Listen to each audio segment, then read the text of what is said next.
Fala Dev, bem-vindos ao dia 2 da missão Elixir da NLW6 Together, essa edição especial construída junto com a comunidade. Eu sou Rafael Camargo e também, olha só, vou ser o seu guia nesse dia de hoje. Deixa eu até voltar aqui para o nosso famosinho script para a gente relembrar tudo que a gente fez. Minha gata está tentando passar aqui, ó, talvez você vai ver o rabo dela no microfone, não viu? Tudo bem? Mas deixa eu voltar aqui para o script agora também. Beleza. Ontem foi um sucesso, a gente criou os alicerces do nosso conhecimento de Elixir. Você pode aprender pattern matching, você pode aprender pipe operator, você pode aprender imutabilidade, um pouquinho sobre o que é programação funcional. E hoje nós vamos com velocidade máxima. Hoje a nossa aula aqui é banco de dados com o Ecto. Hoje a gente vai aprender como modelar banco de dados no Elixir, como a gente insere entidades no nosso banco de dados, o que são migrations, esquemas e tudo mais, para não surgir dúvidas de como a gente interage com o banco de dados com o Ecto, que é essa lib incrível para trabalhar com o banco de dados. Então é isso que a gente vai fazer na aula de hoje. A gente hoje vai começar a olhar para o nosso banco de dados aqui da nossa aplicação. Lembrando que a nossa aplicação vai ser uma gerência de acompanhamento de treinos de academia, né? Então, o que a gente vai fazer? A gente vai cadastrar usuários e treinos. E hoje, para entender o banco de dados e construir esses alicerces, a gente começa com o cadastro de usuários propriamente dito. Então, o usuário vai ter um ID, um e-mail, um nome e um password. E futuramente ele vai ter treinos. Mas os treinos a gente não vai se preocupar com a aula de hoje. Hoje a gente vai se preocupar com o cadastro do usuário, com a leitura do usuário, para a gente entender como trabalhar com bancos de dados. Tudo bem? Na aula de ontem a gente já revisou, foi o alicerce do Elixir, né, que a gente viu. A gente viu como a gente fez como a gente usa o pipe operator, o pattern match para definição de funções. Também vimos o fluxo de uma requisição no Phoenix, desde lá da rota chegando no controller. E hoje, finalmente, a gente começa a trabalhar com Elixir e bancos de dados. E é nesse caminho que a gente vai ir hoje a partir, então, de agora. Então vamos voltar no nosso modelo de dados e ver. O usuário que a gente quer criar no banco, nosso usuário, ele tem um e-mail, que provavelmente vai ser uma string, né? Um nome, uma string também, um password, uma string também, e um ID que vai ser gerado automaticamente para a gente. Normalmente, quando a gente está modelando o banco de dados, as linguagens e os frameworks para trabalhar com bancos trabalham com IDs inteiros. Só que no nosso caso, nós vamos usar um UUID na versão 4.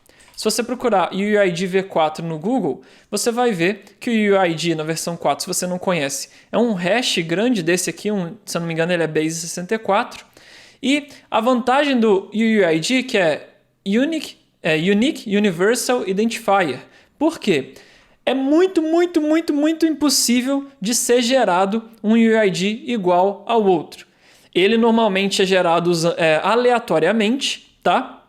E ele é muito seguro de ser usado porque como ele é gerado aleatório e não pode ser repetido teoricamente, isso evita brechas nas nossas aplicações de alguma pessoa mal intencionada ficar tentando adivinhar ID e ficar brincando com IDs e com dados de outras pessoas. Então, provavelmente você já viu um hash parecido com esse em alguma aplicação aí, em alguma URL da vida que você trabalhou, e os nossos IDs vai ter o formato do UUID também. Isso vai exigir algumas configurações da gente, mas daqui a pouquinho a gente vê como a gente configura também nossa aplicação para trabalhar com os UUIDs e não com IDs inteiros por padrão.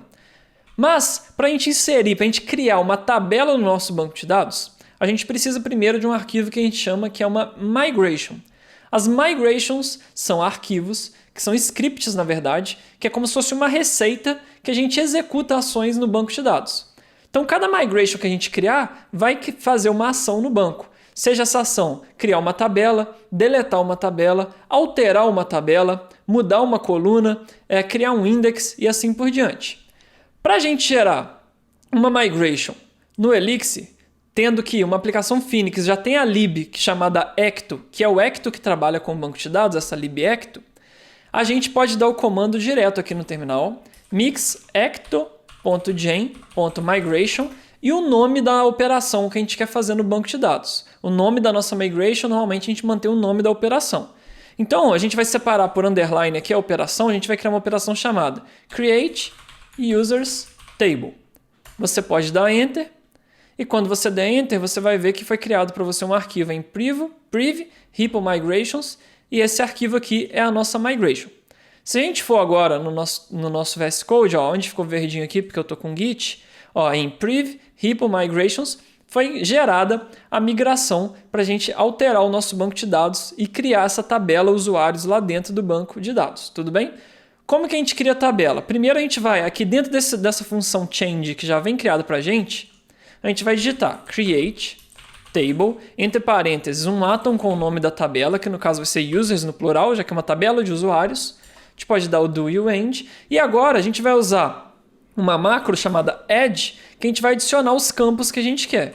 Então a gente quer um e-mail do tipo string, a gente quer um nome do tipo string, a gente quer um password do tipo string, tá? Então esses são os campos que a gente tem aqui, né? E-mail, name e password. O ID, de novo, a gente não precisa porque vai ser gerado automaticamente pelo Ecto pra gente. Mas uma coisa que ainda compensa a gente adicionar vai ser um timestamps.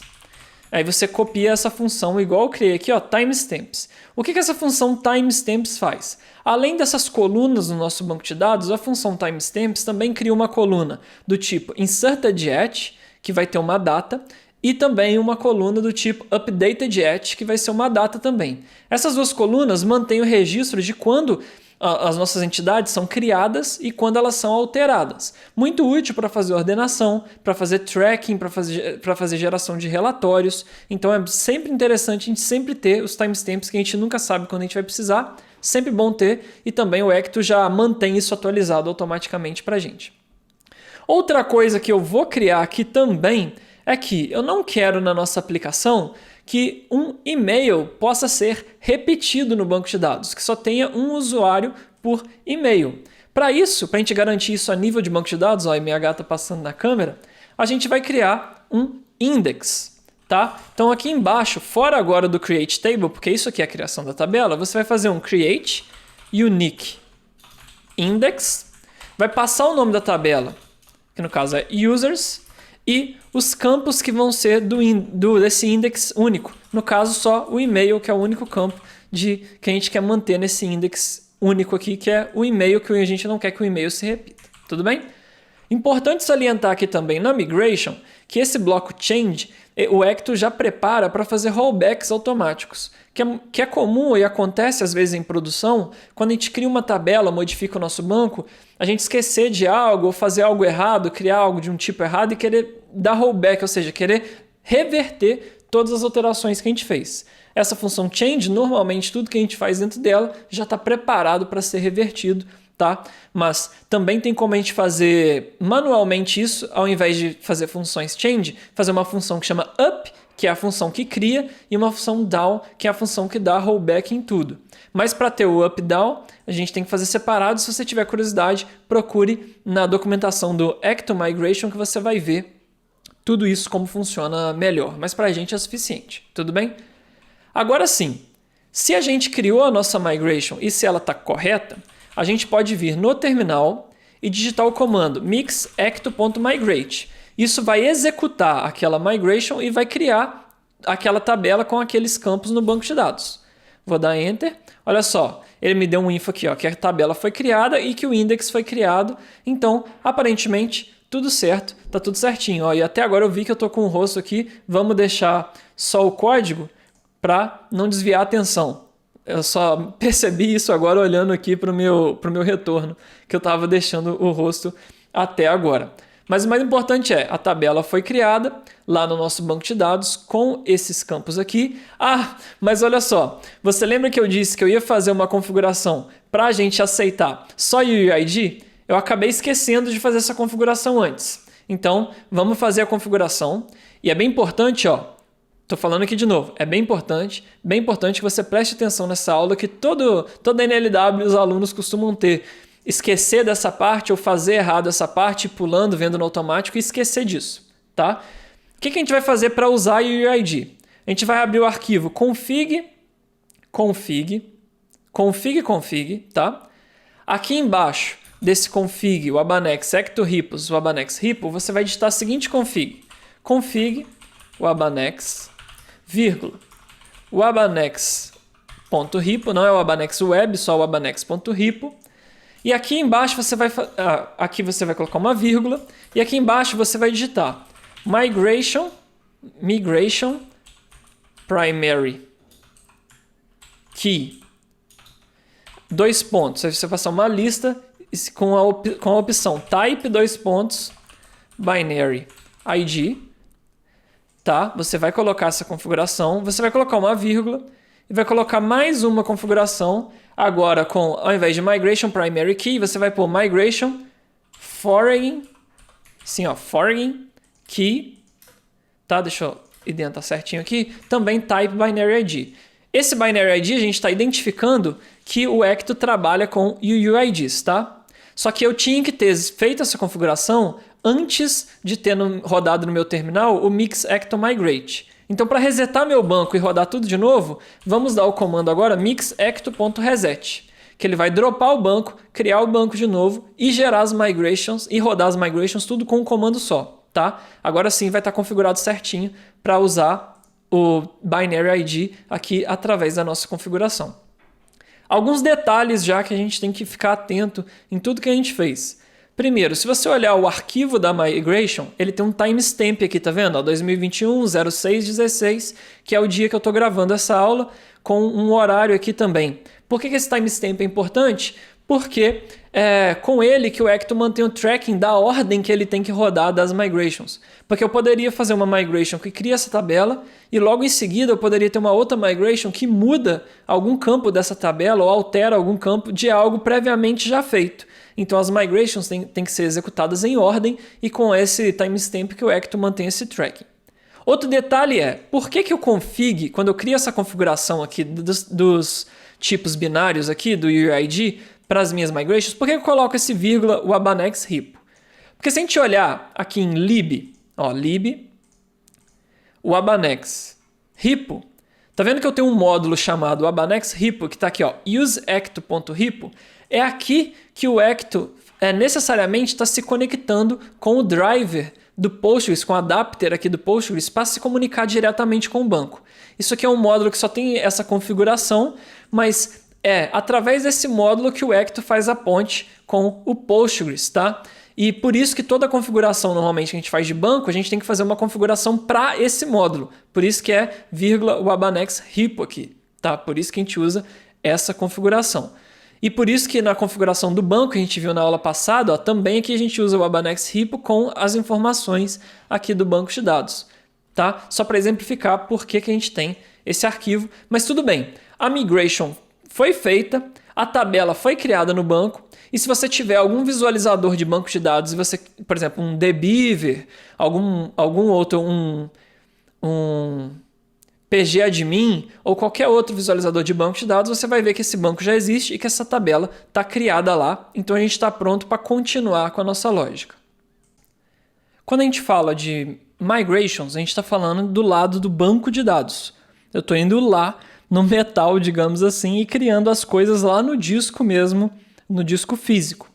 Só que quando eu falo do lado lógico, agora quando eu tenho que modelar na minha aplicação esses dados e validar também esses dados para que eles sejam inseridos no banco de dados, a gente está falando do esquema, do Ecto Schema. Então sempre quando você ouvir um esquema, é a parte lógica, a parte modelagem dos dados agora na nossa aplicação, e é isso que a gente vai fazer agora.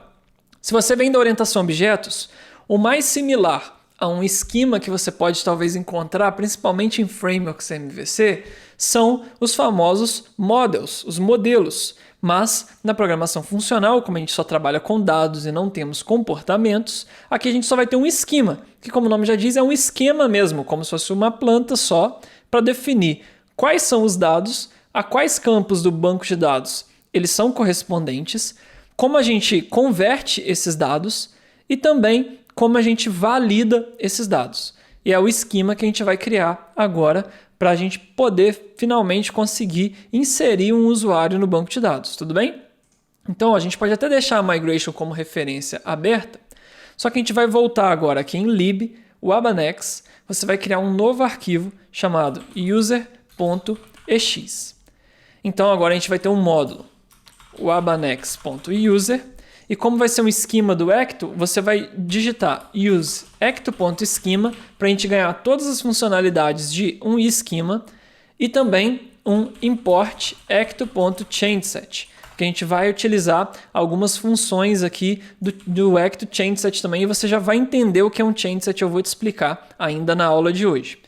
Importante salientar que o use a gente injeta códigos de um módulo dentro de outro módulo. Então, com o use, todo o código do Ecto Schema que ele me permite injetar, eu estou injetando aqui dentro. Já o import, eu importo funções. Quando eu faço o import Ecto Changeset, eu estou importando funções do Ecto Changeset aqui para dentro. Então, o use, estou importando macros e qualquer tipo de código, e o import importando funções. É a diferença básica aí entre um e outro.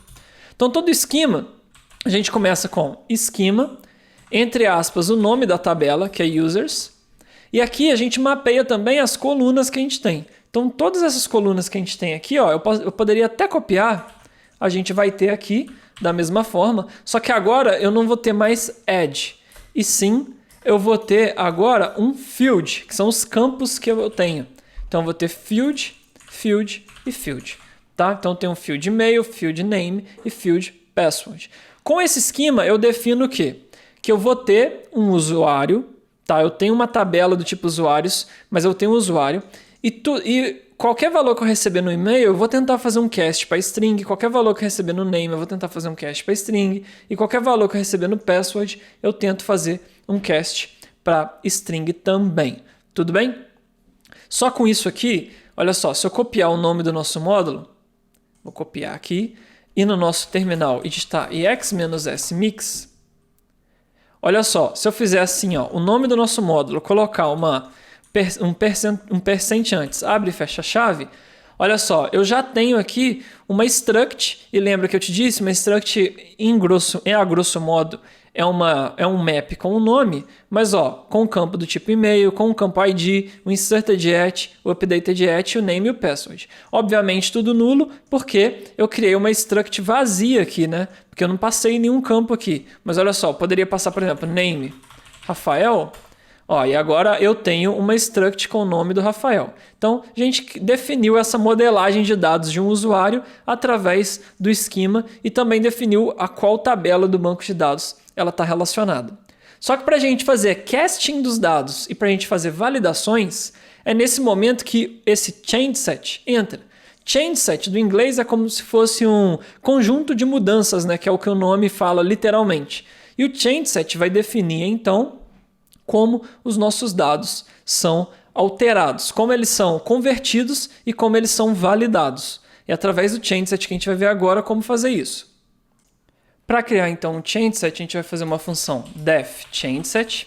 Essa função vai receber os parâmetros do usuário que eu quero inserir, validar e fazer casting, um do e um end para fechar a função. Toda função de changeset, normalmente as funções de changeset para inserção, para criação no banco de dados, elas começam com uma struct vazia mesmo para a gente ir inserindo os dados nessa struct. Então ela começa com uma struct vazia, tá? E a partir daí a gente vai modificando. Lembra, funcional, sempre a gente pega um dado e vai modificando esse dado. Então eu vou começar com uma struct e vou começar a modificar essa struct para validar e fazer o casting dos dados, preencher ela toda certinha.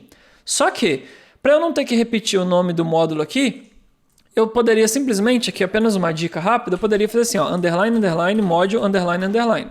Quando eu faço isso dentro de um módulo, fazer esse módulo aqui é a mesma coisa de digitar o nome do módulo, tá? Então vou fazer esse shortcut aqui, só de curiosidade para você, tudo bem? Então a primeira coisa que eu vou fazer assim, ó, cast, tá? Vou chamar uma função cast que está aqui no Ecto Changeset. Então, o que essa função cast espera? Uma struct vazia. Quais parâmetros eu quero fazer o casting dos dados que está vindo por aqui pelo changeset e quais são os campos que eu tenho que eu quero fazer o casting. Então eu vou fazer aqui, ó, vou criar uma variável de módulo, e uma variável de módulo nada mais é do que uma constante que só existe nesse módulo, que a gente cria como arroba dessa forma aqui. Então eu vou passar, mas não tem igual, tá? Aqui a gente não precisa de ter um igual, é só arroba o nome da nossa variável de módulo. E aqui eu vou passar e-mail, password e name. tá? E aqui agora eu vou passar fields, essa constante que a gente criou, essa variável de módulo, para a função cast. Ou seja, eu vou pegar os parâmetros que eu estou recebendo aqui no meu changeset e vou fazer o casting mapeando para esses campos daqui. Vamos ver isso funcionando?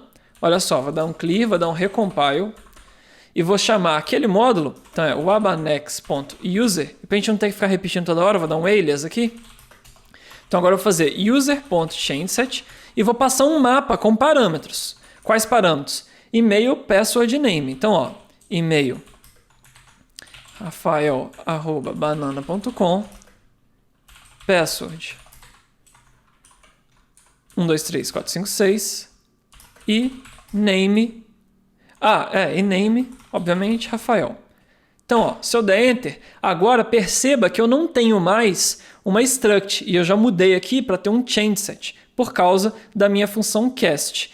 E o changeset também é uma struct, mas uma struct especial que mostra quais mudanças vão ser feitas no banco de dados aqui no changes, se tem algum erro nessa validação, tá? E se essas mudanças são válidas. Então ela é uma struct que ela vai informar para o nosso repositório quais mudanças são feitas, se essas mudanças são válidas ou não. Se as mudanças forem válidas, elas vão ser aplicadas no nosso banco de dados e, obviamente, se essas mudanças forem inválidas, elas não vão ser aplicadas no nosso banco de dados, tá?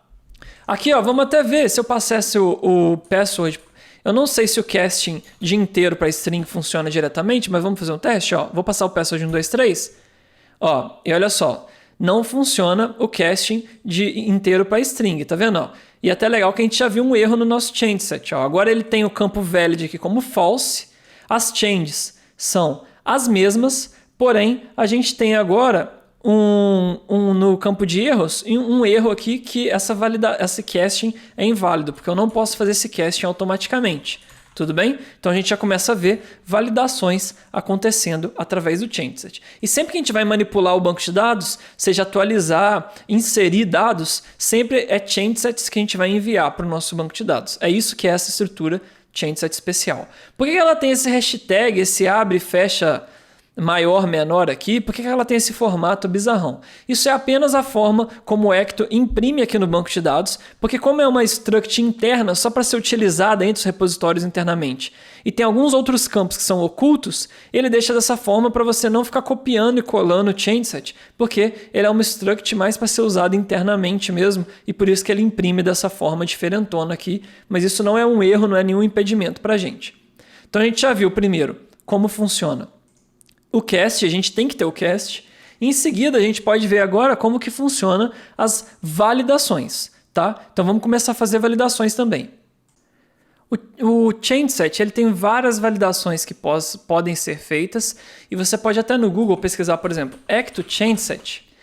E aqui na documentação, e por sinal eu não falei isso ainda, mas as documentações do Elixir são muito completas, muito detalhadas, então você nunca vai se sentir mal informado na documentação, então qualquer dúvida de qualquer função ou módulo que a gente já viu por aqui, venha na documentação, faça uma pausa e venha conferir, porque elas são muito boas. Por exemplo, se eu pesquisar Elixir enum, e a gente já utilizou algumas funções do módulo enum, você pode vir aqui no Elixir enum, vai ter aqui ó, functions, e todas as funções que a gente trabalha estão aqui. Então, por exemplo, a função map, que a gente já utilizou, vai ter uma documentação com exemplos aqui. A função enum_into, que a gente já utilizou na aula do dia 1, está aqui também. Ó, você pode vir em enum_into e conferir o funcionamento e ler aqui detalhadamente. E o changeset não é diferente. Aqui tem functions, ó, e aqui em validações, ó, tem várias validações que o changeset pode fazer automaticamente para a gente. Outra curiosidade é que essas mesmas documentações você pode ver pelo IX. Se você digitar um H de help e ecto.changeset, por exemplo, olha, você cai na documentação, aqui é a documentação completa, mas se você fizer um H ecto.changeset, por exemplo, .cast, ó, cast 3, aqui eu vou ter a documentação do cast, como ele funciona, e você vai entender certinho aqui através da documentação. E o que é, outra curiosidade, o que é esse barra? Igual tem o cast barra 3 e o cast barra 4. Esse barra 3 e barra 4 a gente chama que é a aridade das funções. Aridade nada mais é do que quantos argumentos essa função recebe. Então a gente tem uma função cast que recebe 3 argumentos e a gente tem uma função cast que recebe 4 argumentos com diferenças entre elas. E aí você pode ir na documentação e ver a diferença de uma para outra. Porque a gente viu na aula do dia 1 que a gente pode criar várias funções com um mesmo nome, né? Até a gente criou aquela handle response. Apesar de no nosso exemplo a aridade era a mesma entre elas, não necessariamente precisa ser. Eu posso ter uma mesma função com o mesmo nome, uma que recebe um argumento, outra 2, outra 3, e é muito comum isso no Elixir, por isso que a gente tem esse barra, que é o conceito de aridade. É com esse barra que a gente identifica se eu estou falando da cast 3 ou se eu estou falando da cast 4. Tudo bem? Mas feita essa introdução, uma validação que eu vou adicionar aqui, eu vou validar os campos que eu considero obrigatórios com a validação validate required. Esse validate required espera uma lista de campos e ele valida que todos eles foram recebidos. Então eu vou clicar aqui agora, validate required fields, e agora vou dar um recompile no meu terminal. Deixa eu limpar a tela. Se eu tentar fazer o changeset com todos os campos, tá aí o changeset válido. Mas se eu tirar o nome agora, eu vou ter um erro que o nome não pode ser branco. Por quê? Eu adicionei uma validação de required. Antes da forma como estava, deixa eu até comentar aqui. Se eu recompilar e executar de novo, olha só, não dá erro, tá vendo? Aqui não tem erro, antes tinha erro, porque agora eu valido os campos requeridos, os campos obrigatórios. Tudo bem? Então, tá aqui o validate required. Essa é uma validação que eu vou colocar. Outra validação que a gente vai colocar vai ser um validate length, que eu vou passar o campo password somente e vou dizer que o mínimo de caracteres que o campo password tem que ter são 6. Tudo bem? Vou fazer a mesma coisa para o nome. Então, vou colocar aqui um validate length de name e o mínimo 2. Sei lá, não sei se existe nome só com 2 letras, mas eu vou colocar aqui. Talvez exista, né? Zé, Jó. Então, mas eu não conheço o nome com uma letra só. Então, vou colocar mínimo 2. Vou colocar também uma outra validação, validate format. O validate format a gente pode passar uma regex. Então eu vou dizer que o campo e-mail ele tem que receber uma regex, ele respeitar uma regex, e vou passar uma regex simples só aqui, que vai ser valores entre arrobas aqui, só para determinar que é um e-mail, uma regex bem simplona, mas só para ilustrar validações e mostrar como a gente tem vários tipos de validações aqui. Então vamos até recompilar e começar a testar. Olha só, por exemplo, nome não pode ser branco e o password tem que ser maior que 6.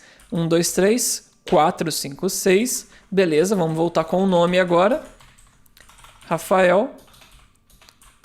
Tá aqui, sem erros. Agora vamos passar um e-mail que não tem arroba. E-mail tem o formato inválido, changeset inválido também. Então vamos voltar agora com o e-mail. O formato agora está certinho, o formato definido.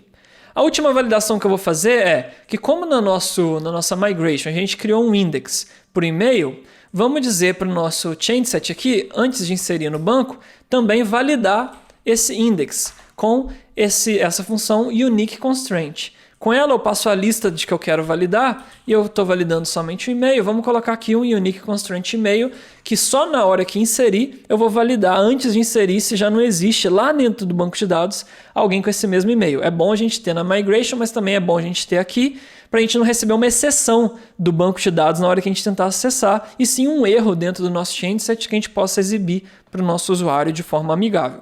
A única diferença é que todos esses validations aqui e o casting é feito em memória, né? São validações lógicas que eu consigo fazer em memória ali de prontidão. Mas o unique constraint eu não consigo validar em memória. Por quê? Porque eu só vou saber se já existe alguém com aquele e-mail quando eu vou no banco de dados. Tá? Então, vai ser feito uma query no banco, mas vai ser devolvido um erro amigável com o unique constraint. E tá aí todas as validações que a gente pode fazer para o usuário e agora a gente pode pensar, a gente pode se preocupar em inserir esse usuário no nosso banco de dados. Então vamos lá, vamos tentar inserir agora um usuário no nosso banco de dados. Não sei se você lembra que eu te disse que a gente usa o módulo Repo para interagir com o banco. E é com ele, então, que a gente vai ter todas as funcionalidades de um banco de dados. Então vou até copiar o nome do módulo aqui. E se a gente for no terminal, olha só, o que eu vou fazer? Vou dar um alias wabanex.repo. E agora se eu fizer repo.tab, olha só, todas as funcionalidades para trabalhar com um banco de dados estão aqui.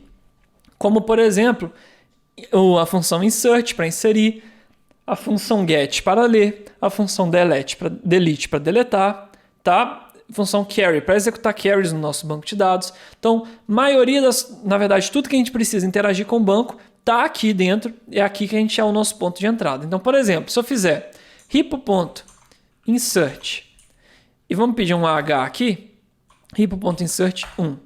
Aqui a gente vai ver como a gente insere no nosso banco de dados. E vai ter todas as informações aqui, mas o mais interessante é a gente ver, deixa eu ver se está aqui em cima. Olha só, o repo.insert espera uma struct ou um changeset, tá? E devolve um OK e o esquema inserido ou um erro e o próprio changeset de erro. Então vamos ver esse comportamento agora na prática. O que eu vou fazer? Deixa eu melhorar o nosso exemplo aqui agora. Eu vou copiar esse map aqui. Ó, vou copiar. Vou chamar ele de params aqui, de parâmetros, tá? Agora, se eu fizer assim, ó, parâmetros, vou fazer um pipe para user.changeset, tá? E esse changeset eu passar para o meu repo.insert. Olha só, quando eu der enter, deixa eu ver o que eu tive de erro. Eu tive de erro, olha só, que legal. Um erro muito comum aqui, que faltou eu configurar uma coisinha no nosso esquema. Por quê? Olha só o que a mensagem do banco de dados está falando para a gente. Ela está falando o seguinte, que eu tive um campo nulo no ID. Olha só, eu tentei inserir no banco o e-mail, o nome, o password, o inserted at, o updated at, mas o ID está nulo. Por que o ID está nulo? Porque uma vez que eu estou usando o UID e não estou usando mais o ID inteiro, que é gerado automaticamente e não precisa de configuração, eu preciso dizer para o meu esquema que eu quero que ele gere automaticamente para mim o ID e que eu não vou gerar o ID na mão, para ele gerar automaticamente para mim. Como que eu faço isso? Eu faço uma configuração através de uma variável de módulo especial chamada primary key. Então você digita aí comigo, primary key. E aqui você vai dizer que a primary key dentro de uma tupla, tá? Não é uma lista, ó. Perceba que aqui embaixo é uma lista, aqui em cima é uma tupla. Então, o meu campo do tipo ID, meu campo ID, na verdade, ele é do tipo binary ID, e a gente vai passar uma opção auto-generate true. Com essa configuração aqui eu tô falando, ó, o meu campo ID, ele é do tipo binary ID e você vai gerar para mim automaticamente, beleza, Hector? Beleza, então agora deve funcionar.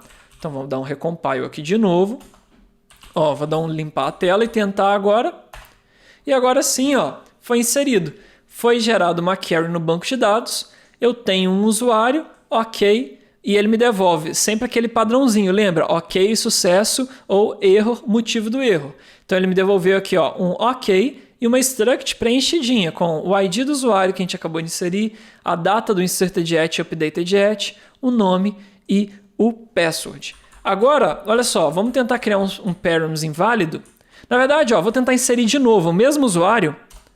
Ó, dei enter, perceba que ele tentou fazer uma query, mas eu recebi um erro. Por quê? Por causa da nossa unique constraint, que eu não posso ter dois usuários com o mesmo e-mail. Por isso que eu tive um erro aqui. Mas vamos ver outro erro aqui. Então vamos, por exemplo, agora mudar o e-mail para rafael2@banana.com, mas vamos pôr um password só com 5 caracteres. Vamos tentar inserir.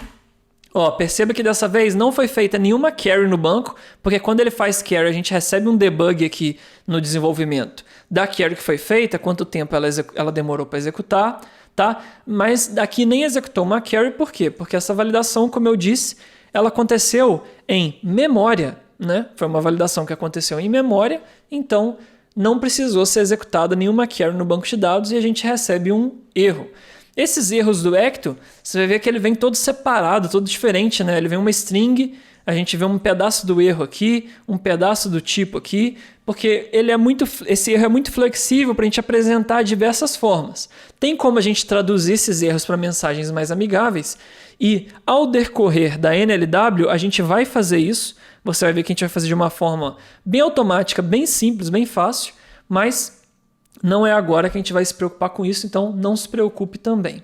A questão é, está funcionando através da gente criar parâmetros, mandar para o changeset e mandar inserir, só que agora a gente tem que ter um módulo para fazer esse meio de campo, porque eu tenho o esquema, que recebe parâmetros e faz validações, e tenho também o repo que insere. Eu preciso de um módulo, então, que recebe parâmetros, cria o changeset e chama a inserção.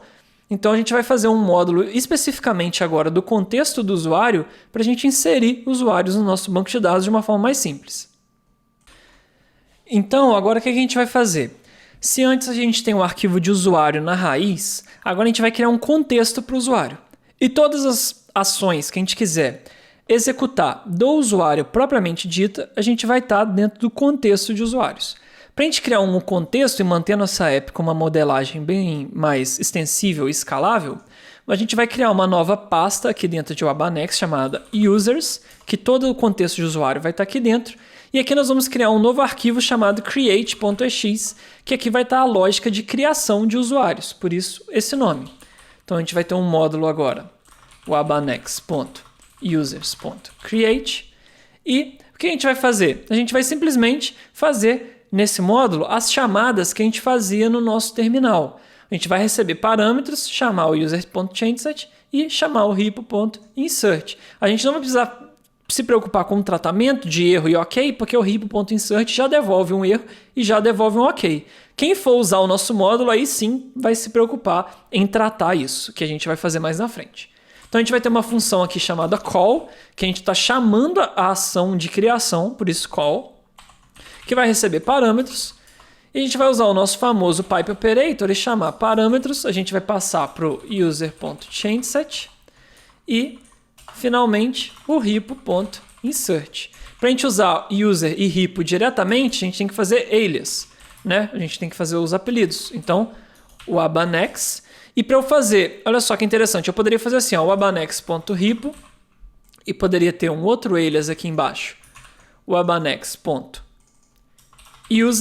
Mas quando eu tenho o mesmo módulo assim fazendo mais de um alias, eu posso fazer em uma linha só se eu quiser também. Basta usar as chaves aqui.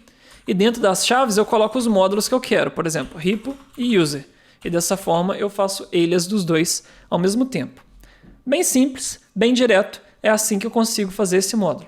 Então eu vou até copiar ele aqui, o nome dele aqui agora, e vamos no nosso terminal de novo. Então eu vou fazer um alias, o Abanex users create, e agora eu vou fazer um create.call, né? Eu estava vendo só porque que ele não estava dando... ele não está dando o tab aqui completando porque eu não recompilei. Isso. Agora sim, se eu fizer o create e der tab, ele está completando. Create.call, se eu passar os parâmetros, tá aí o erro do changeset, porque vamos lembrar que os meus parâmetros está faltando um caractere no password aqui. Então vamos corrigir agora meus params para ter 6 caracteres de novo. Deixa eu limpar a tela aqui para ficar melhor. Tentar fazer a criação. E está aí outro usuário criado para a gente, funcionando perfeitamente.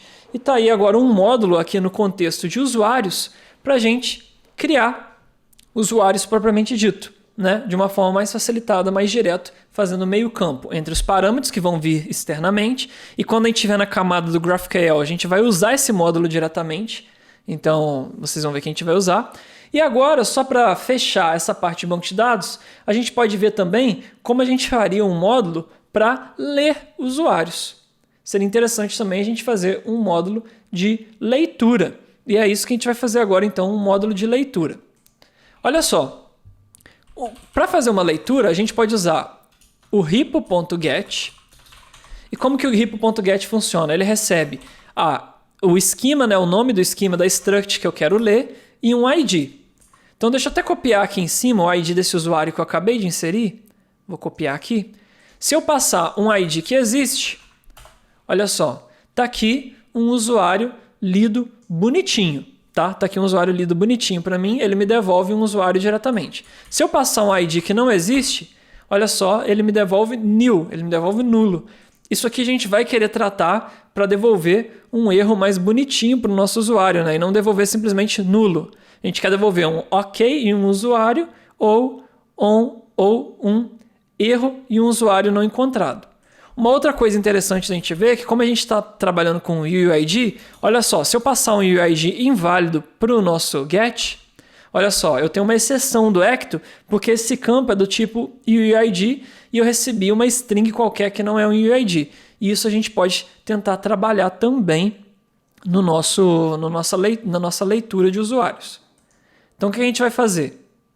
A gente vai voltar agora aqui para a nossa aplicação, vou copiar o esqueleto do create e aqui dentro de users vamos criar um novo arquivo chamado get.ex, que vai ser um módulo de leitura do usuário. Então agora não é mais o Abanex Users Create, é o Abanex Users Get. Esses alias a gente vai precisar também e agora a gente vai ver como a gente trata tanto a questão do nulo quanto também a questão de validar se eu tenho um UUID válido na hora que eu estou lendo um usuário. Quando eu estou lendo um usuário, eu simplesmente vou receber um ID, né? Eu só preciso receber um ID, não preciso receber parâmetros. Então vamos mudar para ID aqui primeiro, tá?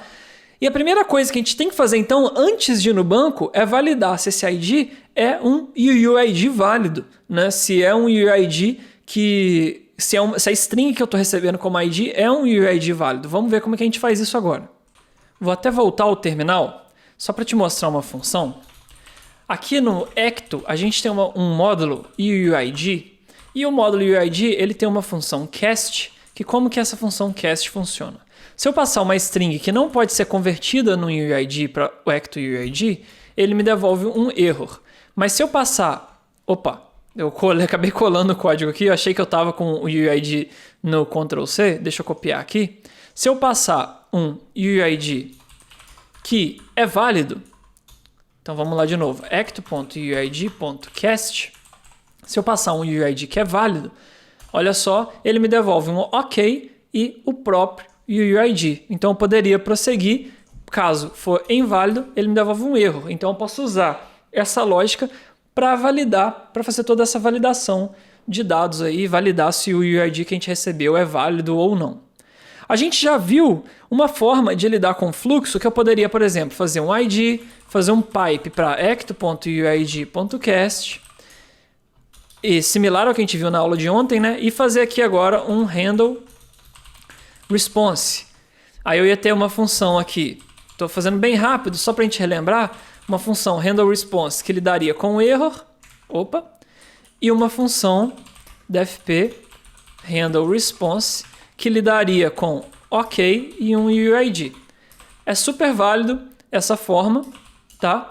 E a gente pode seguir com ela perfeitamente, tá? Só fiz um pouco mais rápido, que é o que a gente já viu, mas eu vou te ensinar outra forma também de lidar com cenários quando eu tenho dois casos e quero fazer um pattern matching direto entre os dois casos no sucesso. É bom que eu vou deixar esse formato do jeito que está agora para a gente ver as duas formas no mesmo arquivo como eu poderia fazer. Então eu vou começar fazendo algumas coisas aqui. Vou fazer um alias no ecto.uid para a gente poder usar UUID direto aqui. Quando eu tiver um erro, eu simplesmente vou devolver para o nosso usuário um error e uma mensagem invalid UUID. Esse vai ser o erro. O que ele está reclamando aqui? Ah, que eu não estou usando ainda hip user. Não tem problema, a gente vai usar ainda. E agora, se eu receber um UUID válido, o que eu tenho que fazer? Eu vou chamar o nosso hip.get, né? A gente viu que eu faço um hip.get com user e o valor do UUID, né? Vou copiar aqui, colar, e eu recebo ou um usuário ou nulo num caso inválido. Então aqui eu vou te mostrar, aqui se eu quisesse fazer dessa forma com handle response, eu teria que de novo fazer UUID, na verdade, teria que fazer um hip.get user e UUID. Poderia até começar com user aqui, né? Faria assim, user pipe para hip.get UUID e de novo ia ter que fazer um handle get e criar mais duas funções. Mas como aqui eu tenho direto que eu quero devolver um OK e um usuário, ou um nulo, quando eu receber nulo apenas uma mensagem, eu vou usar uma outra forma de fazer pattern match e controlar fluxo, que é o case. O case é similar ao switch case de algumas linguagens, mas não tem o mesmo funcionamento. E como ele funciona? Eu posso fazer assim, ó, case, chamar uma função, então hip.get, user e UUID. E aqui no case eu crio os casos do case. como que eu crio os casos? Eu faço assim, ó, se a função me devolver nulo, e com a setinha eu falo, eu devolvo um error user not found. E se a função repo.get me devolver um user, eu vou devolver um ok e o próprio usuário, tá? É outra forma de eu fazer. Então, até esses handle response do Ecto, aqui em cima eu poderia ter um case também, se você preferir, você pode refatorar, você pode mudar. Siga aí na linha que você preferir, tá? Mas a questão é, isso funciona. Quer ver? Vamos dar um recompile, vamos dar um alias wabanex.user.get, vou dar um clear. Agora fazer um get.call, né? Opa, não é call a minha função, é get.call. Então deixa eu dar um recompile de novo. Eu acho que eu recompilei, né? Mas para garantir, get.call, passar um ID aqui. Opa, passei uma aspas a mais. Undefined function wabanex. Ah, não é user, é users, né? Eu fiz o alias errado, por isso que o tab não estava funcionando. Agora sim, olha, quando eu tenho um UID válido, ok, usuário. UID válido, mas não existe usuário, error, user not found. Agora, UID inválido, error, invalid, UID, e tá aí todo o nosso fluxo coberto, bonitinho, e a lógica de criação e de leitura do usuário criada. Muito legal o que a gente fez até agora e muito legal ver tudo que a gente evoluiu nessa aula de entender desde lá da migration, do esquema e dos módulos de criação do usuário aqui para ver até aonde a gente chegou, tá? Deixa eu até voltar em rosto aqui. Opa, tô aqui de volta, ó. Entre ocorreu uma mágica que primeiro eu estava sem blusa de frio, esfriou, eu coloquei a blusa de frio aqui durante a aula. Mas vamos voltar ao nosso roteiro, só para a gente lembrar que a gente viu então o Ecto, a gente viu migrations, a gente viu esquemas, a gente viu o módulo repo, a gente viu como criar entidades no banco e a gente viu como ler entidades do banco. Então, o que você aprendeu nessa aula? Manipular o banco de dados criando migrations que definem as tabelas e as colunas e estruturam e criam e mudam o meu banco de dados. A gente viu o esquema, que é a nossa modelagem de dados propriamente ditas, a validação e casting de dados, tá? E a gente viu como que a gente cria módulos auxiliares, tanto para criação, e aprendemos sobre o módulo repo, que é com ele que a gente conversa com o banco diretamente. O Ecto está mais para a lógica do banco, mas o repo é quem fala com o banco, propriamente dito, mas o repo é parte do Ecto, tá? E a gente viu como a gente lê usuários e fazendo a validação de UIDs também. Então, muita coisa que a gente aprendeu hoje. Mais uma vez, vamos comemorar, porque só com a aula de ontem e hoje você já aprendeu muito de Elixir, já aprendeu muito de Ecto, já aprendeu todos os fundamentos para começar a se aventurar, ir nas docs, entender um pouco como é essa estrutura, que eu, particularmente, acho esse código muito elegante, muito legível através do Pipe Operator, como sempre, controlando o fluxo sem nenhum if-else, sem nenhuma maluquice, muito extensível também, e você vê que cada módulo tem a sua responsabilidade específica, bem encapsuladinho, bem certinho, para a gente usar futuramente, tudo bem? Então, é isso. O que veremos na aula de amanhã? Amanhã, finalmente, a gente começa a trabalhar com o GraphQL. Se a gente já tem entidades no nosso banco, a gente já consegue ler o nosso banco e já tem os fundamentos de Elixir, a gente começa então a trabalhar com o GraphQL, entendendo a estrutura básica do GraphQL, como ele funciona de uma forma bem simplificada e começando a implementar ele de fato no nosso código. E a gente vai, através do GraphQL na próxima aula, inserir usuários e ler usuários, fazendo esse compiladão, entendendo de ponta a ponta como o GraphQL funciona. Qual que é o código para participar do desafio de hoje? Deixa eu trazer ele para cá, estou copiando ele aqui da outra janela, vou até limpar a tela. O código de hoje é unidade. Por que unidade? Junto com comunidade, a gente está no mesmo objetivo, que é não parar de aprender, chegar ao próximo nível e continuar estudando sempre, não se limitando onde está hoje. Então vamos, em unidade, com um único propósito, conseguir continuar evoluindo juntos. Afinal, eu sempre repito isso em todo o conteúdo que eu gero, eu estou aprendendo com vocês, Tô junto de vocês e quero estar sempre nessa unidade, todo mundo crescendo junto de forma colaborativa. Então, esse é o código do desafio de hoje. Lembrando, participe da comunidade, vá lá no Discord, interaja com todo mundo, mande suas dúvidas nas aulas. Se a gente estiver em comunidade, a gente vai evoluir, a gente vai criar networking, talvez vai gerar até oportunidades de trabalho, a gente nunca sabe o que sai dali. Então participe da comunidade, esteja dentro do Discord e vamos interagir, tanto lá pela comunidade, como também através dos nossos encontros ao vivo na Twitch. Se lembrando que a gente sempre tem aquele momento que foi muito legal, né? Da gente estar na Twitch das 7 até um pouquinho antes da aula, que está saindo às 8 horas, para você conversar, bater um papo comigo, talvez mandar uma dúvida da aula, mandar onde está com dificuldade, talvez eu mostre um trechinho de código e a gente vai interagindo por lá, vai tendo esse momento ao vivo, que é muito legal e eu gosto muito de ter essa interação com vocês também. Muito obrigado por ter permanecido até o final da aula de hoje. Estou muito feliz de te ter novamente aqui comigo e espero você amanhã, no dia 3 da missão de Elixir, na NLW de número 6, edição Together. Valeu, um abraço e até amanhã.